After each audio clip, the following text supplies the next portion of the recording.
Welcome to the Black Entrepreneur Experience podcast, inside the business, buzz, and brilliance of Black entrepreneurs. Here is your host, Dr. Frances Richards. What happens in Vegas goes all over the world on Black Entrepreneur Experience, episode number 363. Thank you for joining us as we elevate the Black Entrepreneur Experience by interviewing CEOs, thought leaders, innovative thinkers, and Black entrepreneurs across the globe. I'm your host, Dr. Frances Richards. Are you ready to thrive through the storm and understand how stress can impact your mind, body, and the success of your business? Our next guest is an entrepreneur and publicist. Welcome, Lindsey Walker. Thank you for having me. I've given our audience such a brief bio. Why don't you fill in the gaps and share with our audience what you'd like them to know about you and your business? Yeah, so my name is Lindsey Walker. I'm a publicist. I run a PR agency called Walker and Associates Media Group, where we amplify the voices of our clients in the beverage, beauty, box office, and business space. And I love God. I love publicity. I love connecting and meeting new people. And I love sharing my story, but also hearing the stories of other people. Tell us your why. Why do you do what you do? I do what I do for people that for so long have felt unseen, unheard, for people that produce great works in the various industries, but they haven't gotten the recognition that they deserve. Growing up, I was the girl who was always watching award shows, all things entertainment. Like, I loved hearing the stories behind some of our favorite musicians, now influencers, so on and so forth. And so that's what really sparked my interest and my why behind becoming a publicist and an entrepreneur. How did you get into the industry? Yeah, as I said, I was always watching the award shows. I was glued to the TV when the Grammys came on, and I've always been an avid reader. I love to read. I used to just consume book after book after book, specifically in this case, fiction. I had just finished reading a fiction book where one of the characters was a publicist. And I was like, oh my gosh, that sounds great, because I always thought that I wanted to be a journalist. About 2 weeks after I, finished reading the book, I got the opportunity to participate in the St. Louis chapter minority journalism workshop, the National Association of Black Journalists. And we got to choose between being journalist or being publicist. And I was like, you know what? I want to try out this PR thing.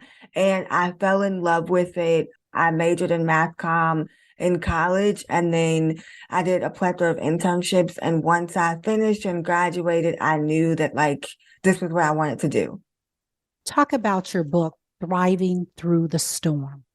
Yeah, Thriving Through the Storm is, I'd like to say, the first part of my memoir. It talks about my journey going through stage 4 Hodgkin's lymphoma, having to endure 6 months of chemotherapy. So I walk readers through my life before that, my life in the midst of that, and then also my life and the lessons that I learned while healing and recovering within that process. And, you don't have to have a cancer diagnosis to read the book or to relate to it. I wrote it for women that have endured and or are currently enduring certain storms and situations so that they could know how to navigate, because it's not about what we go through. It's about how we choose to grow and go through it. What was your takeaway from that experience? My first takeaway is that God is real, and there's no question within that for me, that God is a healer, and that by faith, I can conquer anything that is thrown my way. And that doesn't mean, when we talk about faith, that doesn't mean that moments are perfect. It just means that we're perfected through those moments and going through certain processes. That was quite a journey for me. while I was going through it, it seemed like it would be never ending. And sometimes, no matter the storms that we're facing, sometimes they just seem like it'll never go away. Like, oh, I'll never get out of debt, or, oh, I'll never, whatever milestone that we envision because this disruption is in our way. But then you get through it and you're like, that's what it was for. There are so many brands and businesses that are dominating. Talk about a brand or a business that's dominating that you admire and why.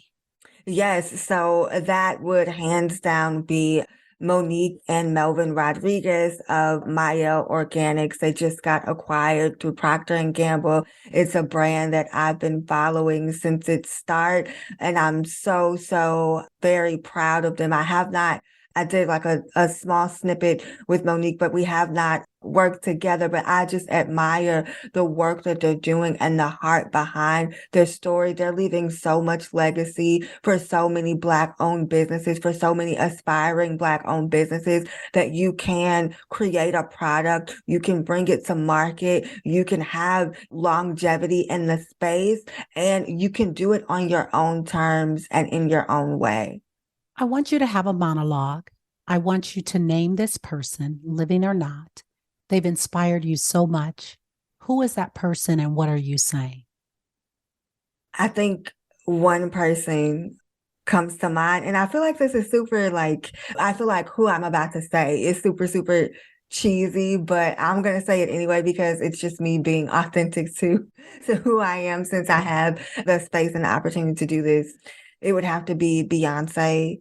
I feel as though people have taken the talent that she possesses, they've perverted it from a personal standpoint. This is a woman who has been performing since she was 9 years old, a woman that's gone through heartache after heartache when we as like fans or, listeners of her music did not even know what she was going through. This is a woman that is consistently, day after day, if you Google her, someone has something to say about her, her children, her business, and just taking space when we think about entrepreneurship and we say that we want to reach these high heights, right? We say that we want so many of these things, but can we really handle what we're saying that we want? Because this is a person, whether you love her, whether you dislike her, whether you feel whatever type of way, this is a person that consistently gives and gives and gives.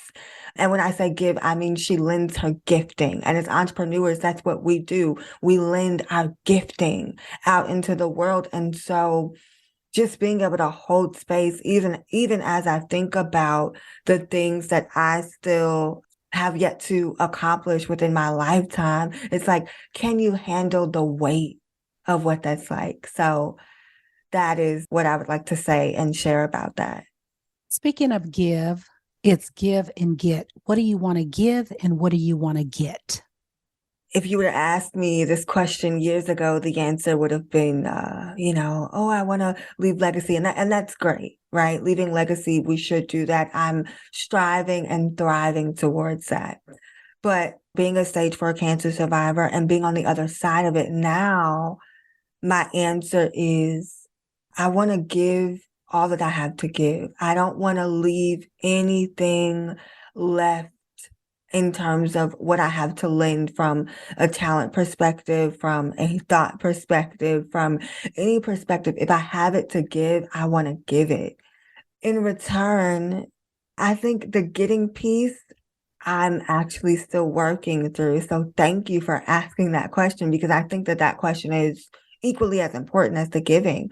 But I think I just want to get back just love, and love being not necessarily from a romantic way, but as a person, I am extremely loving. I have a love and a huge heart for people. And so by my giving, I want to give back all the love that I can, all the generosity that I can, all of the prosperity that God has in store for me. You talk about cancer. Someone's listening. They've just gotten the diagnosis of cancer. What are you saying to them? I am saying that you're not alone. You're not by yourself. There's nothing wrong with you.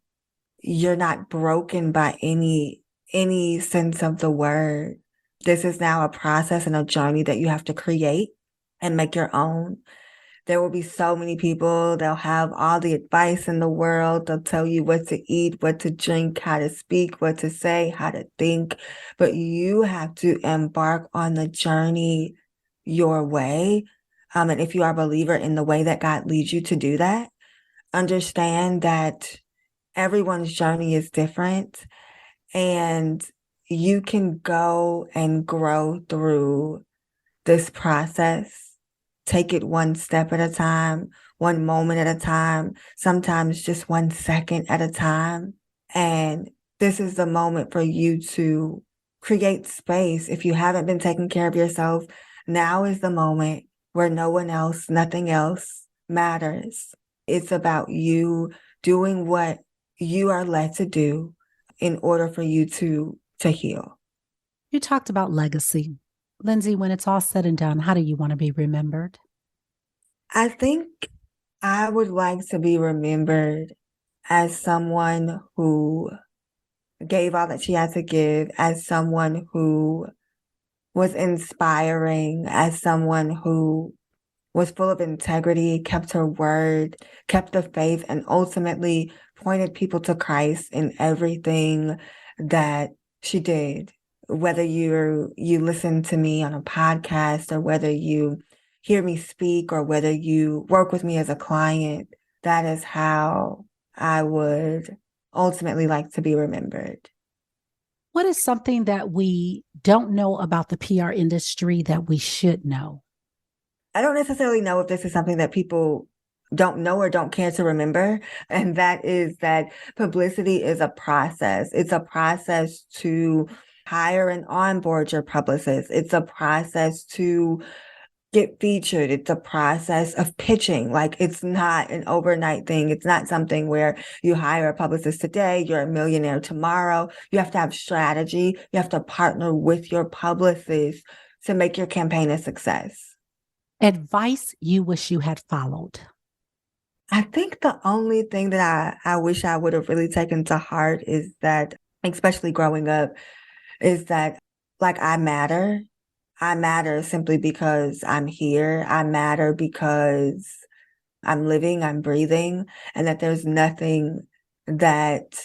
there's nothing or no one that is either above or beneath me. I think that's something that I wished I would have taken a hold to earlier, in my youth. If you lost everything and you had to rebuild in 30 days, what industry and what business and why? I love that question. And the answer is the PR industry, the publicity industry, because I know it like the back of my hand. I know how to, acquire clients. I know what's required to do that. And it's something that is necessary for businesses. It's also something that, again, I have a love and a passion for. So I would just continue the process and rebuild all over again. Someone is vetting a publicist. What advice would you give them? Number one, check the receipts. We are in digital age. Everybody's on Instagram. Everybody's somebody. Everybody, they take pictures with celebrities, so on and so forth. But check the receipts, check the results. After you check the receipts and you check the results, make sure that you listen to their content, whether they've been, on YouTube, their reels, watch their content, consume their content, because 9 times out of 10, their content is going to show you who they are from a value perspective. So you can see if your value is aligned even before you get on the phone with them. And 2, the other aspect of that is 9 times out of 10 within their content, they also will tell you what the investment level is to work with them. And so before you get on a call, you can make sure that you have the budget to do so, to work with them. And then, of course, get on the phone, get on Zoom, have a conversation with them, make sure that their goals and what they envision for you is what you envision for yourself and beyond. And that's the advice that I would give. What do you need right now that you don't have to move the needle forward? I love, love, love, love, love this question. As a Black-owned business, a minority-owned business, a woman-owned business that was started out of directly out of college. So I started a little over 10 years ago. And one of the things that's always been a constant for me is funding, right? Many of us as Black entrepreneurs, we lack these same access to funding, right?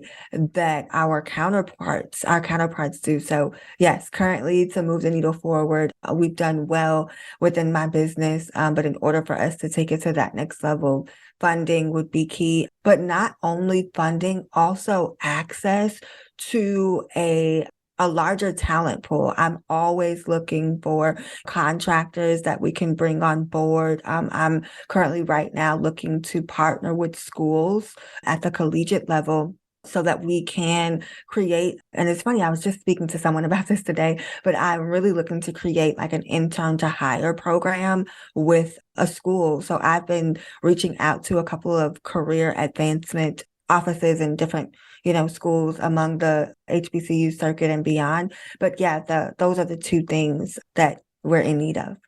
What is your zone of genius? I think I'm great now.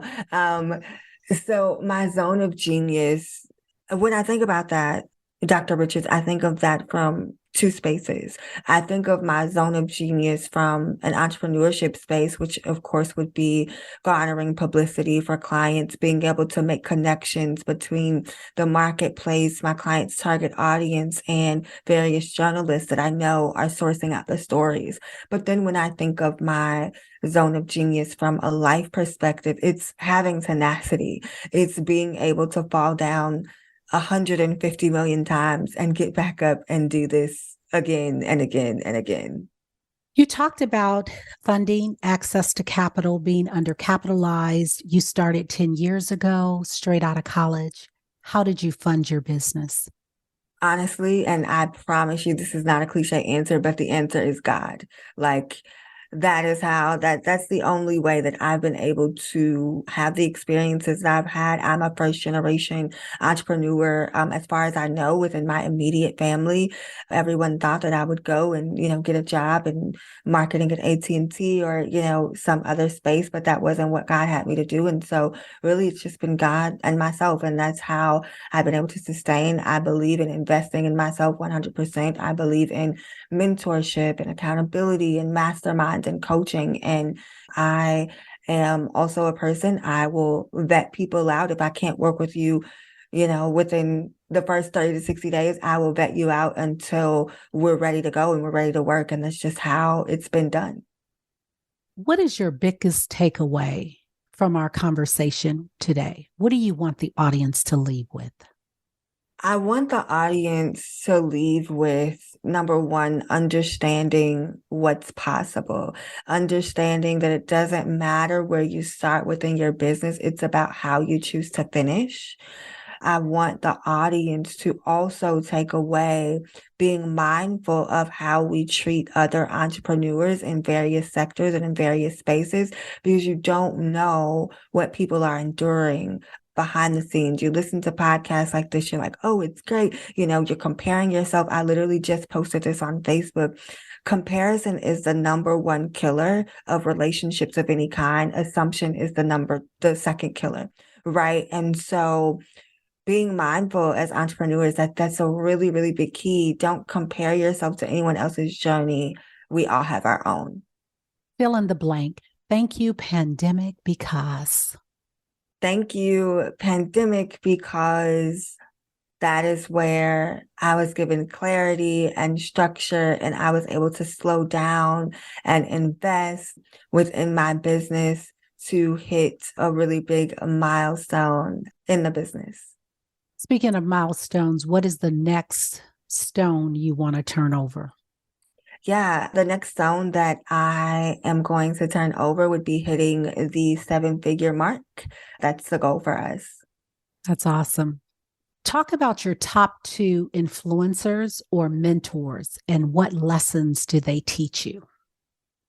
My top two mentors. One is a mentor in my head by way of me consuming all of her books, all of her podcasts, all the things, and that is Marshawn Evans Daniels. And she taught me that disruption leads to the destiny that God has for us.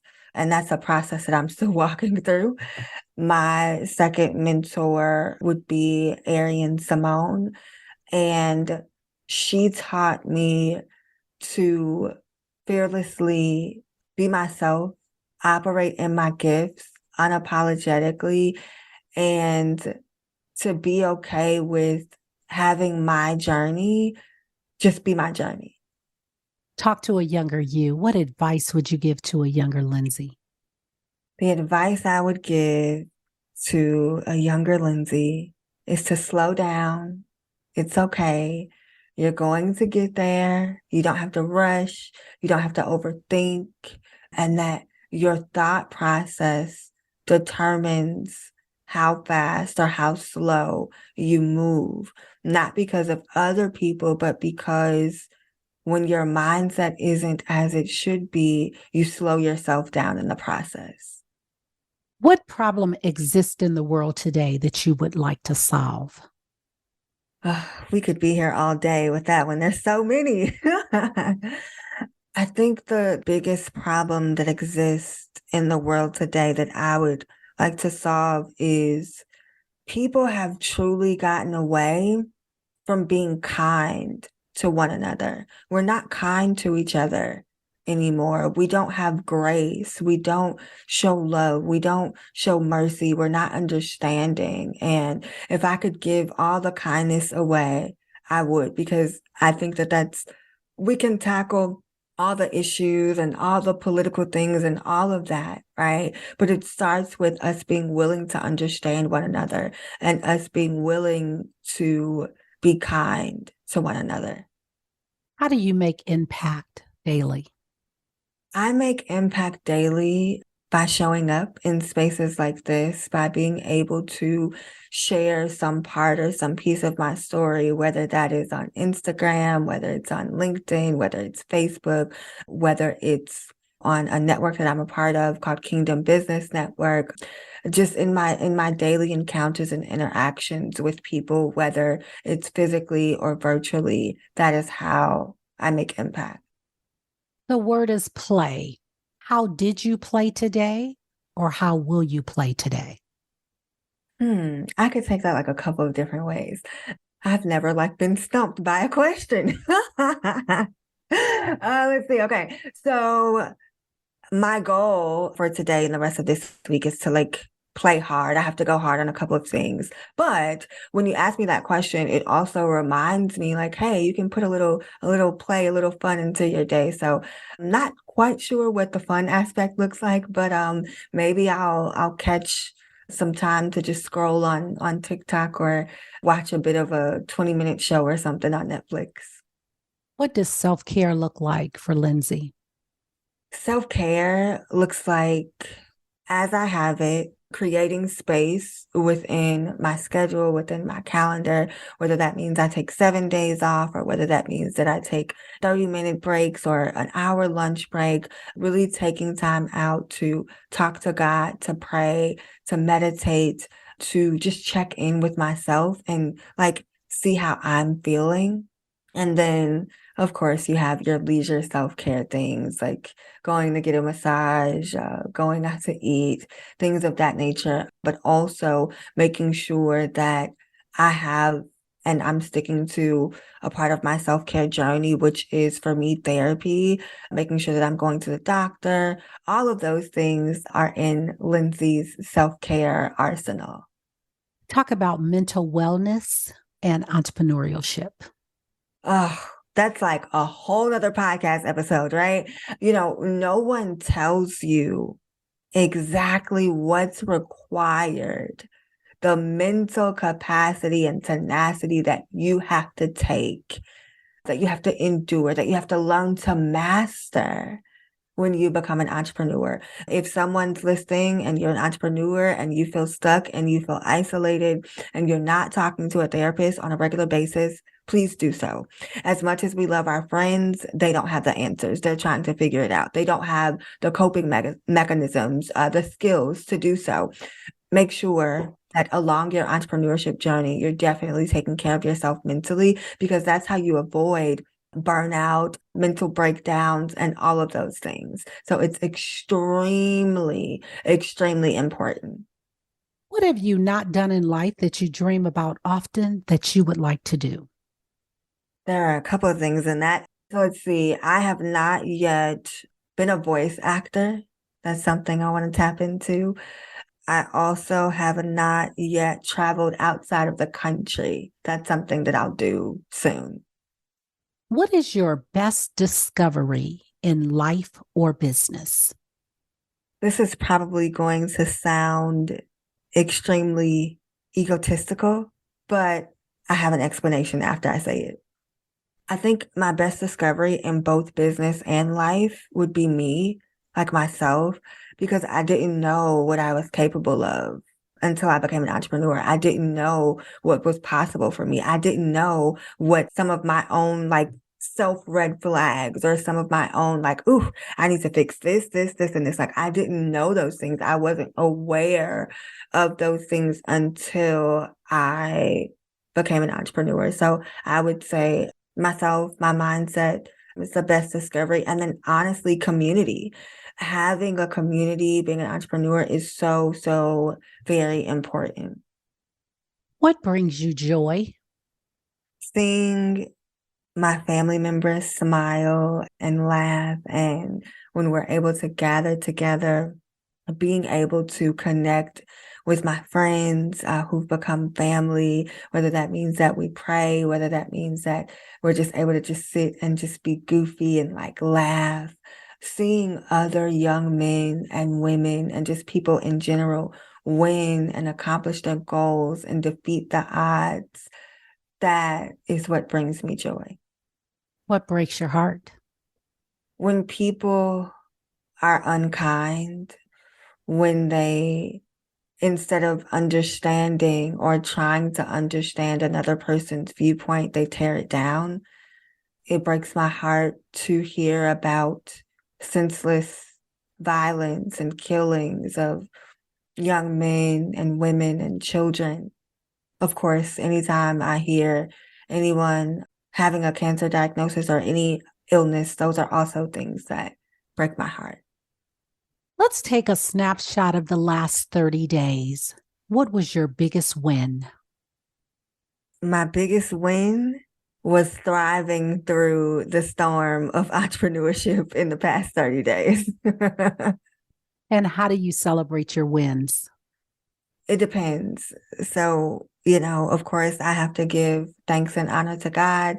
In addition to that, I may, call a friend, share the news, give myself a pat on the back, take myself out to eat, or do nothing at all, which is rare. But if I get a chance on weekends, I'll try to just sit and sleep in. And now these days, sleeping in for me is like waking up at 8 a.m. What is your top priority for next week? My top priority for next week is number one, checking in with myself, looking at, just where we are within the month. We have a couple of client projects, so I need to make sure that those go smoothly next week. And just making sure everything within the business is running as it should. So top priority for me. And what can we do right now to support your book and your business? Yeah, definitely. If you guys want to go and grab the book on Amazon, you can definitely do so. Just type in Lindsey, that's Lindsey, Walker, Walker, Thriving Through the Storm. You can support the business. Definitely feel free to reach out to me. I'm on Instagram. Instagram's like my favorite platform. I'm just now starting to get into LinkedIn too, but you can follow me on Instagram. I'm at Lindsey A. Walker on Instagram, and check out the website. It's Walker, ASSOC, mediagroup.com. Speak to the person in your lineage that has given you the most profound advice? That is definitely more than one person. I have three amazing, actually four. This is what happens when you start counting people. I have amazing women in my immediate family and in my circle who've just poured so much into me. And I'm so grateful because I recognize that without God and without them, I would not be the woman that I am today. And I wouldn't have had the strength to become the entrepreneur that I'm becoming. So I'm super grateful. Talk about business continuity. What is your highest risk as a business owner?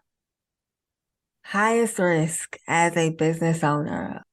I was just having this conversation with someone not too long ago, and I was sharing with them that I have come to the realization that I am indeed a risk taker. So that means that there are times when I've made investments before I have taken care of my home. That means that I have took a gander, a gamble, a bet, if you will, on pouring all that I have from a financial standpoint, from a mental standpoint into my business. And that's a huge risk because it comes at a cost. And sometimes that means that, I don't see my family or my friends very often, even if I live in the same city, which also means that we need to do a boundary reset, another conversation, right? But ultimately, that's a very high risk of entrepreneurship is your timing risk. You're pouring your all into something and you're like, is it going to work out? Is it working out this month? What are we doing? And so, yeah, I would say that's the biggest and highest risk. If someone spent a whole day with you, what is something they would learn about you that they did not know? I think a lot of people would be extremely surprised to learn that I am a very goofy person. Believe it or not, I love to laugh. I love to have fun. I love to just be. I'm a homebody and I have a very interesting sense of humor and I'm extremely fluent in sarcasm. Talk about love, relationships, and running a business. Again, catch me for part two of the podcast. But no, love and relationship and running a business, those are all things that require work.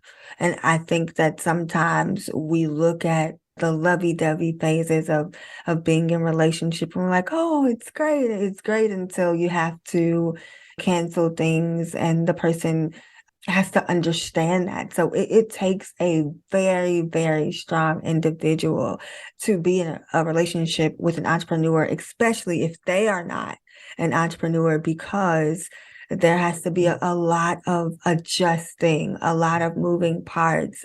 But it's very well possible to be in a loving, fulfilling relationship and run a business. You just have to prioritize your time. Lindsey, if you conducted this interview, what is the one question you would have asked yourself? I want you to ask the question and answer it. Lindsey, throughout all of the experiences, both good and bad, that you've endured, is it worth it? And how do you keep going? And the answer is yes, it's worth it 100 times over. No matter how frustrating things may be, no matter how impatient I may be at times for certain things to come into fruition or for them to move, it's worth it 100% because of the work that I get to do and the results within that work. And I keep going because of my faith. I keep going because I want to see like how far we can go. I keep going because I know that one day there will be eyes that I will have to answer to as far as what I did with my life and how I did it. And I want to be able to say that this is the blueprint. This is it. Becoming Lindsey Walker. Talk about that. Becoming Lindsey Walker is an ever evolving journey. Becoming Lindsey Walker requires learning how to consistently adapt and get comfortable with being uncomfortable. learning to get rid of negative thoughts, negative mindset, any instances or residue of rejection. Becoming Lindsey Walker is a daily work. We've come to the part of our interview. It's called Fun Facts Lightning Round. I'm going to ask you a series of questions, and I'd like you to give me very quick answers. If there's something you desire not to answer, feel free to say pass. Are you ready for the Fun Facts Lightning Round? I think so. Yes, bring it on. Your first job. Six Flags. Your favorite color. Blue. Your favorite holiday. Christmas. Your ideal car. G-Wagon. Your favorite comfort food. Oh, that's good. Seafood. The last movie you saw. The Butler. You relax doing what? Sleeping. Your favorite singer or rapper. Beyonce and Kevin Gates. Your favorite dance song. I don't think I have a favorite dance song. What food you eat every week, no matter what? Brussels sprouts. Work out or hit the couch? Both. Lindsey Walker, thank you so much for joining us on Black Entrepreneur Experience Podcast. Before we let you go, share with our audience the best way for them to connect with you and to do business with you. And feel free to leave all your social media handles. Absolutely. So yes, please make sure you guys follow me on Instagram. Again, I'm at Lindsey, that's Lindsey Walker on Instagram. DM me. I will DM you back. I promise. It may take me a minute, but I'll do it. Also, to further connect with me and learn more about Walker and Associates Media Group, you can visit www.walkerassocmediagroup.com. Thank you. That's a wrap. Thank you for listening and subscribing to Black Entrepreneur Experience. We would love for you to leave a review and rating on iTunes and share with your friends. For show notes and more episodes, go to www.beepodcast.com. Join us next Wednesday, and remember, green is the new black. So keep your bank accounts and your business in the black.